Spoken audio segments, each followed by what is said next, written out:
안녕하세요. 기쁜 캠프의 김문진 집사입니다. 사실은 엄청 떨리는데요.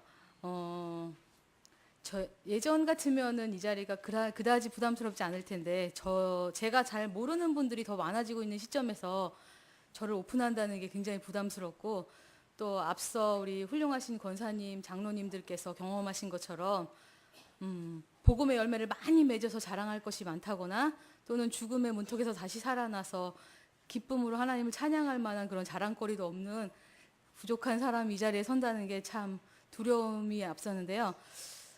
이 자리에 서게 된 그 계기는 저희 이제 캠프에서 말씀 나눔이 있는데 누군가는 해야 된다. 그런데 중요한 것은 우리 캠프에 예배 국장님이 계신다. 예배 국장님이 있는 캠프에서 도와주지 않으면 어느 캠프가 말씀 나눔을 하겠느냐. 그래서 이제 총대를 메고 이 자리에 섰습니다. 그러니까 부족하고 그 또 나눌 것이 그다지 막 모범적인 삶이 절대 아니라는 것을 기억해 주시면서 짧은 나눔을 하겠습니다. 저는 이제 육군 장교로 근무하시던 아버지의 상하 명령과 복종이 앞서는, 이야기보다 빠따가 앞서는 그런 아버지와 순종적이고 또 믿음 때문에 참고 지내시는 사랑의 엄마에서 일남 삼녀 중에 둘째로 태어났습니다. 그래서 저희 사남매가 태어난 곳을 한번 말씀드려 보면은, 언니는 대구에서 태어나고 저는 전라도 광주에서 태어나고, 이제 여동생은 원주, 강원도 원주에서 태어나고, 막내는 포천에서 태어났습니다. 이렇게 이 이야기를 드리는 이유는 제가 성장 과정에서 학교 또한 다 세보면 한 17군데는 고등학교 때까지 다녔어요.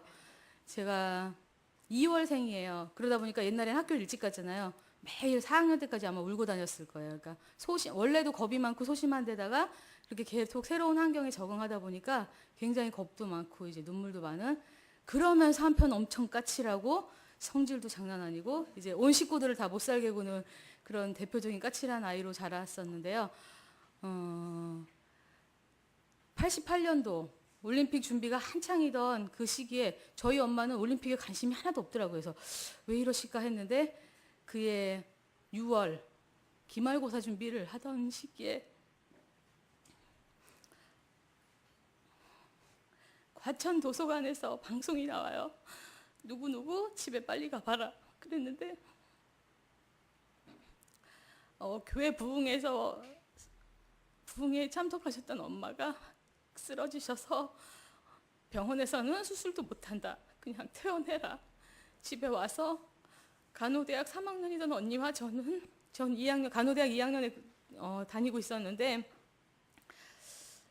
그 짧은나마 그 간호학 지식으로 집에서 할 수 있는 모든 중환자 케어를 하면서 3일을 지냈습니다. 그리고 3일째 되던 새벽 아침에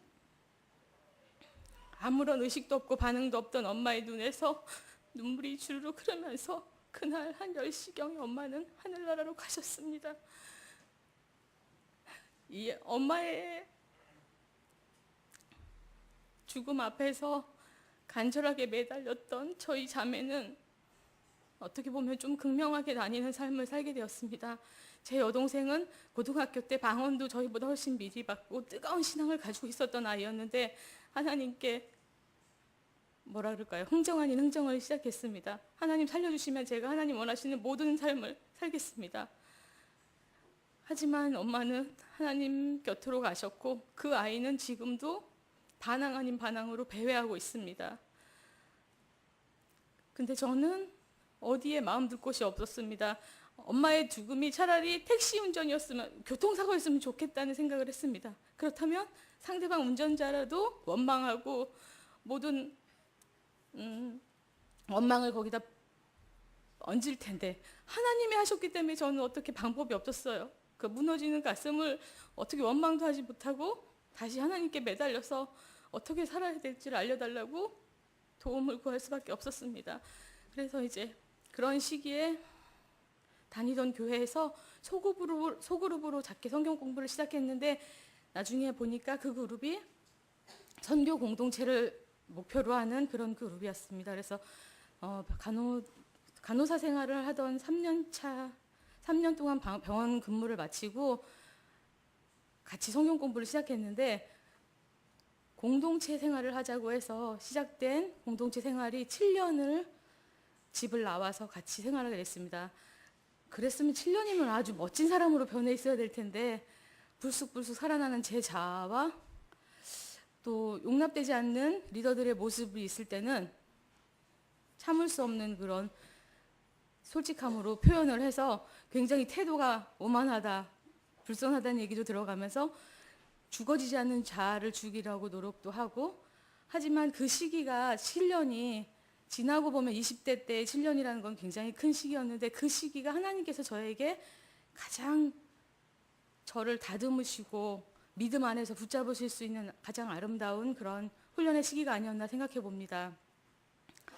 그곳을 통해서 하나님의 살아계심과 그 말씀을 배우게 되었고, 거짓 신앙, 가짜 복음은 구별할 줄 아는 그런 지혜를 얻었기에 그 시간이 참으로 값지다고 생각합니다.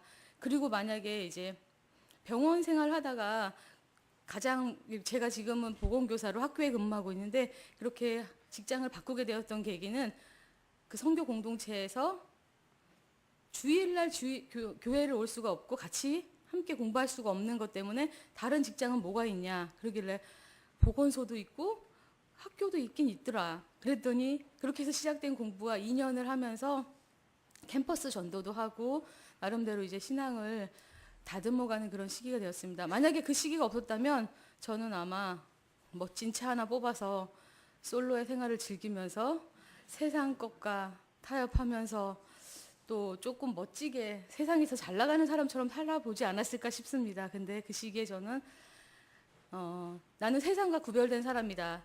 TV도 안 봤어요. 그래서 그 시기에 나왔던 노래도 잘 몰라요.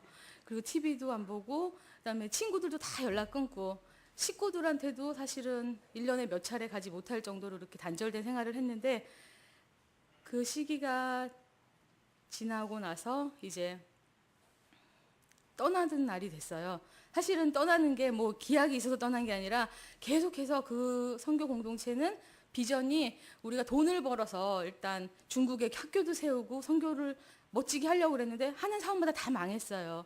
그러면서 신분이 그래도 제일 안정적이던 제가 계속 대출을 받아와라 하는 그 요구에 의해서 굉장히 경제적인 그런 짐을 많이 지게 되었습니다. 그 공동체를 떠날 쯤에는 도저히 어떻게 방법이 없어서 카드 돌려막기가 시작되던 그런 시점이었습니다. 그런데 이제 불같은 성격의 아버지한테는 그것을 알릴 수가 없었고, 엄마가 돌아가시고 나서 10년 동안 혼자 계시던 아버지가 어느 날 이제 재혼을 결심하셨어요. 저희 10년 동안의 기도는 우리 아버지만 제발 해결해 주실 분만 계셔도 좋겠다는 그게 기도였는데 결국은 이루어지고 벌써 15년이라는 세월이 지났습니다. 그래서 지금 정말 까마득하고 이루어질 것 같지 않은 기도들이 있으시다면 그게 어느 날 보니까 벌써 이루어져 있고 당연한 것처럼 되는데 그걸 감사를 잊어버리면 안 되겠다는 생각을 또 한번 하게 됐습니다. 그래서 그 엄마가 재혼하신 엄마가 그 빚을 어떻게 알게 되고는 조금씩 막아주시고 결혼도 못할 것 같았던 제가 어느 날 보니까 나이는 30을 넘었고 사귀는 사람은 없고 또 처음 선을 봤는데 이 사람이 애프터도 신청을 안 해요. 32살쯤 돼서 처음으로 큰맘 먹고 봤던 선인데 어떻게 애프터 신청도 못 받는 나 자신에 대해서 생각을 하면서 세상에서는 내가 이렇게 별 볼 일 없는 사람이구나. 하나님 아니면 정말 나는 이제 소망이 없구나. 돈도 없어. 앞으로 뭐라 그럴까요? 결혼할 희망도 안 보여. 이랬는데 그 선 보고 나서 애프터도 신청 안 했던 남자가 6개월 뒤에 다시 만나봐야 되겠다고. 그렇게 해서 또 그러고 나서도 우여곡절 경제적인 것이 원인이 돼서 헤어지기도 했었어요. 그렇게 했다가 이제 만난 지 딱 1년 되던 다음 날 결혼을 하긴 했습니다. 지금 이 자리에 선 것도 우리 최민수 집사님이 캠프장이라서 캠프장을 또 돕는 그 예배국장님과 캠프장 아니었으면 저기 안 섰을 겁니다. 그래서 그렇게 서긴 했는데요. 11년 차 아직도 초신자로 있는 우리 남편 때문에 제가 사실 처음에는 제가 더 이제 뭐라 그럴까요? 열심히 우리 가정과 또 시댁도 믿질 않기 때문에 굉장한 사명감, 부담감을 안고 시작했는데 지금은 무장 해제되어서 영적 전투인지도 모르고 사는 그런 어리석음 가운데 살고 있습니다. 그래서 제가 여기 선 가장 큰 이유, 두 분의 돕는 것도 되지만 저는 목사님이 그 영적 전투가 초신자, 초자가 그렇게 무장 해제되고 기도도 안 하고 말씀도 안 보면 용서가 되지만 10년이 지나도록 그러고 있으면 안 된다 그러셨잖아요. 그래서 아직도 그러고 있다. 그렇기 때문에 여러 우리 성도님들께서 도와주시고 기도해 주셔야 제가 그 어리석음에서 벗어나고 그 뭐지요? 제목도 까먹었네. 지난주에 말씀에서 나왔던 전신갑주, 하나님의 전신갑주를 무장한 채로 영적인 승리를 해나가지 않을까 싶어서 여러분들께 기도를 해주십사 하는 마음으로 섰습니다. 그래서 보니까 예배가 너무 길어져서요. 왔다 갔다 여기 이거 볼 새도 없네요. 목사님이 맨 처음에 설교하실 때는 설교 원고 볼 새도 없었다 그러더니 저도 마찬가지입니다. 그래서 두서 없지만 기도를 해주셔야 제가 살고 우리 뜨인돌 교회가 앞으로 아 저런 사람도 바뀌는구나 하는 거를 이제 증거로 보시지 않을까 싶어서 기도를 요청드리고요. 한편 가끔씩 예전에 요즘엔 좀 안 해요. 예전에 생각 망상 공상 아시죠? 시간 남을 때 하는 거. 이 더러운 성질머리를 혹시 우리 남편이 목회자 된다 그러면 어떡하지? 나는 사목감이 아닌데 하나님께서 혹시 또 이렇게 목회하라고 저희 남편 딱 보면 사람들이 혹시 목사님 아니냐고 소리를 많이 해요. 그래서 그거하고 연결돼서 혹시 하나님께서 그렇게 하면 어떡하지 하는 생각을 했는데 그 이유를 이제서 알겠어요. 그거는 우리 남편이 믿음이 성장해서 정말로 그만큼의 저를 이끌어줄 성장하신 그런 신앙의 모습으로 서는 걸 기대한다는 뜻이라고 제가 생각을 하게 됐습니다. 그래서 먼저 된 자가 나중되고 나중된 자가 먼저 될 우리 가정을 그리면서 이상 마치겠습니다.